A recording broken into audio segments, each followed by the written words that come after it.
What's up, Bears fans? Let's get right into it because there's already some buzz coming out of Hollis Hall.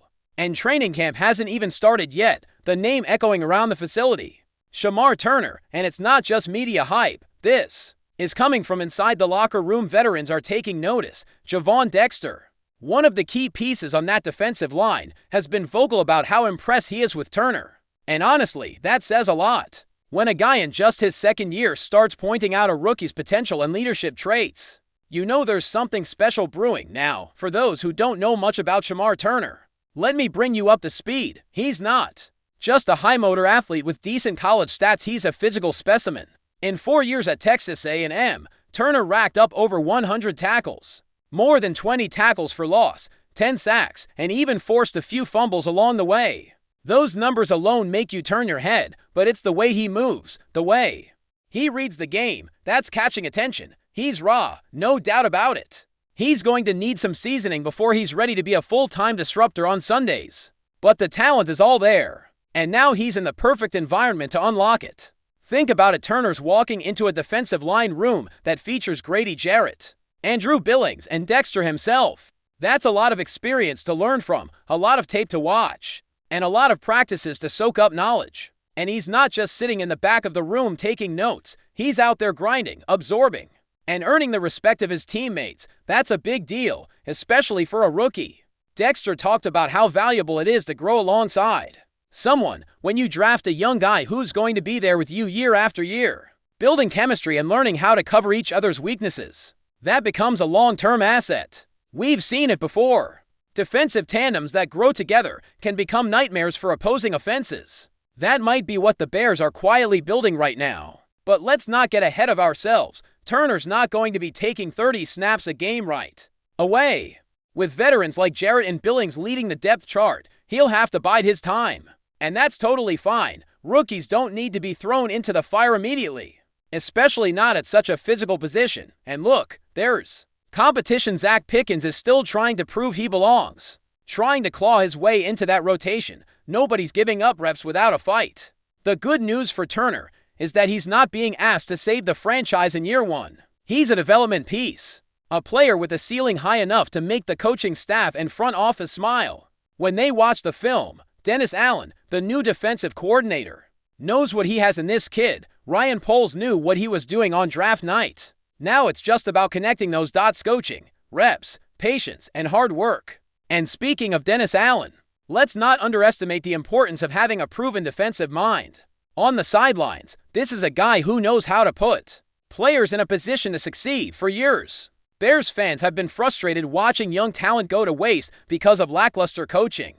That finally seems to be changing. When you hear players talking about scheme, about vision, about structure, it matters. It means there's belief in what's being built. So, yeah, Turner might not get the flashy reps early, but if you're watching the tape, if you're paying attention during the preseason, don't be surprised if you see him making those sneaky, impactful plays. That's how it starts. One pressure, one batted pass, one key third down stop. That's how you earn your way into the rotation, and Turner has the tools to do it. But here's the wrinkle in all of this: the contract situation. The Bears have 3 second-round picks, and none of them have signed yet. Shamar Turner, AZ Trapillo, and Luther Burden are all still unsigned as we inch closer to camp. Now, let's not hit the panic button just yet. This isn't just a Bears issue, it's a league-wide trend across the NFL. 30 out of 32 second-round picks are still without deals. That's wild. What's behind it? Probably guaranteed money. The signing bonus structure for second-rounders has always been a little weird.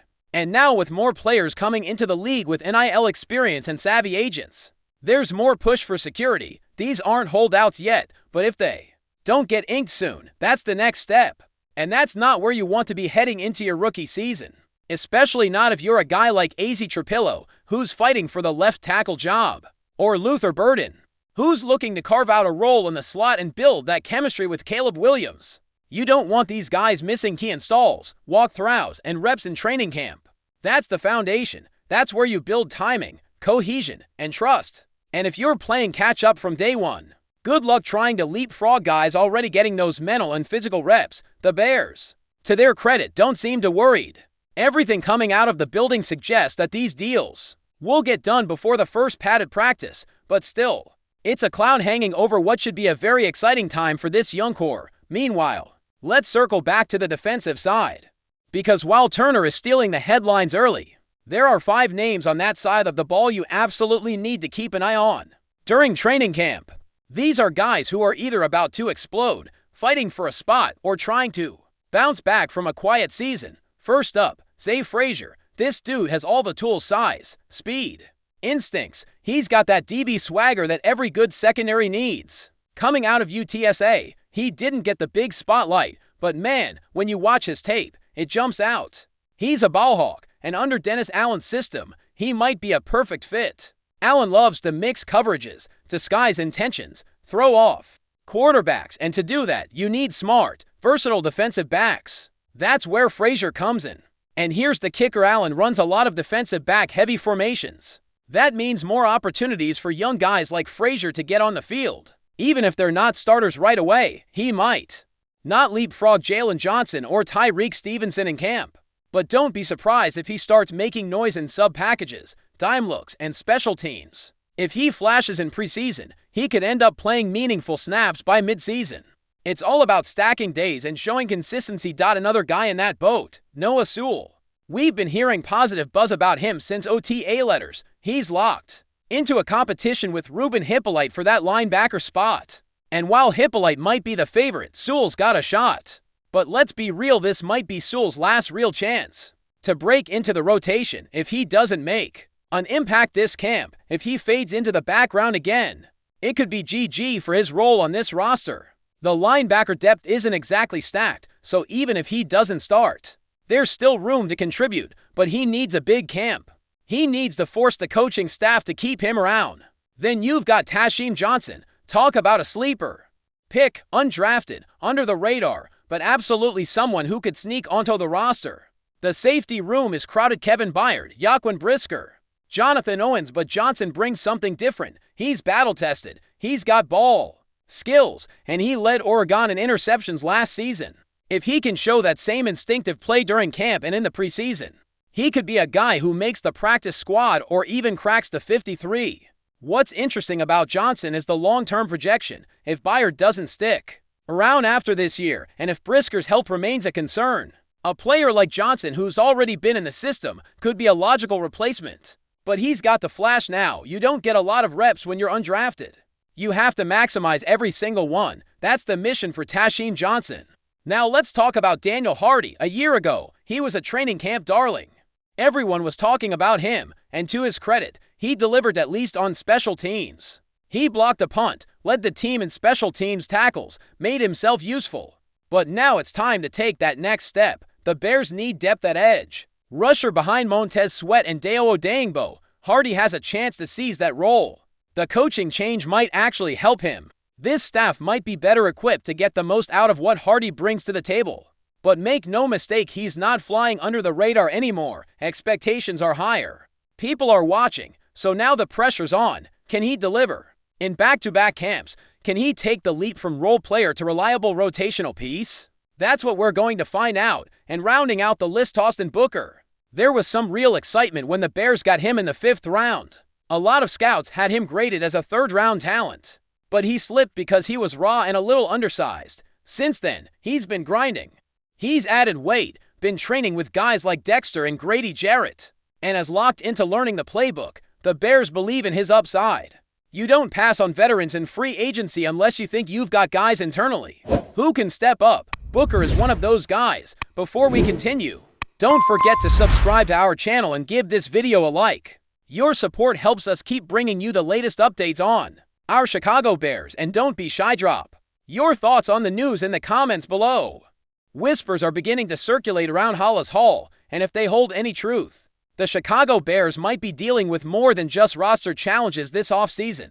According to internal rumblings, newly appointed head coach Ben Johnson may already be facing a major test of leadership just months into his tenure. Sources close to the team suggest that Johnson recently made the shocking decision to expel cornerback Kyler Gordon from team activities. The incident reportedly stemmed from a heated altercation during a closed practice session, with tensions allegedly boiling over to the point of no return. While specifics remain murky, It's believed that Gordon's exit was not injury-related but disciplinary in nature, a move that has stunned both players and insiders, adding fuel to the fire. It's been murmured that Johnson may have gone even further, allegedly directing offensive remarks toward another player during the same session.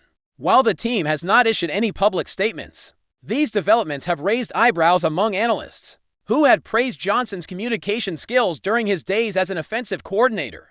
The term lack of respect has surfaced multiple times among those connected to the situation, hinting at a possible rift between the new coaching staff and parts of the locker room. While some are calling it growing pains under a fresh regime, others are concerned it could signal deeper discord on the horizon.